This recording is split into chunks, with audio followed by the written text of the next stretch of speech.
Hi friends, ஐயா பிறந்த நாளுக்கு நானும் என் சிஸ்டர்ஸும் சேர்ந்து காலையிலே நடக்க தொடங்கிட்டோம். மார்னிங் வியூ சூப்பராக வேறு லெவலில் இருந்து கொஞ்சம் தூரம் நடந்து போன பிறகு பார்த்தா ஒரு குளம், அதில் நிறைய தாமரைப்பூ இருந்து அதையும் இறங்கி பறிச்சாச்சு. நல்லா கூட்டம் இருந்ததுனால அப்பா கொஞ்சம் தூரம் பைக்கில் கொண்டு விட்டாங்க. போகும்போது நிறைய இடத்துல சர்பத்து, மோர், சாப்பாடு, பிஸ்கெட்டுன்னு நிறைய கொடுத்தாங்க. அப்புறம் ஒரு குட்டி ஓடை பார்த்தோம். ஓடையில் நிறைய மீன் இருந்து, பெரிய பெரிய மீனும் நிறைய இருந்து. கோவிலுக்கு வந்துட்டோம். நல்லா கூட்டம். உள்ளே போய் சாமி கும்பிட முடியலை, அதனால் வெளியே இருந்து சாமி கும்பிட்டுட்டு நாம வாங்கிட்டு கிளம்பிட்டோம்.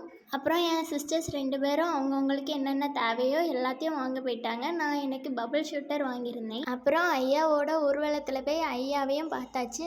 நல்லா தரிசனமும் கிடச்சி. எனக்கு பானிபூரி ரொம்ப நல்லா பிடிக்கும், அதனால் 1க்கு 2 வாங்கி சாப்பிட்டுட்டு கொஞ்ச நேரம் பபிள் ஷூட்டரை வச்சு விளையாடிட்டு அப்புறம் வீட்டுக்கும் கிளம்பியாச்சு. யாரெல்லாம் சுவாமி தோப்பில் ஐயா பதிக்கு நடந்து வந்தீங்கன்னு மறக்காமல் கமெண்ட் பண்ணுங்கள்.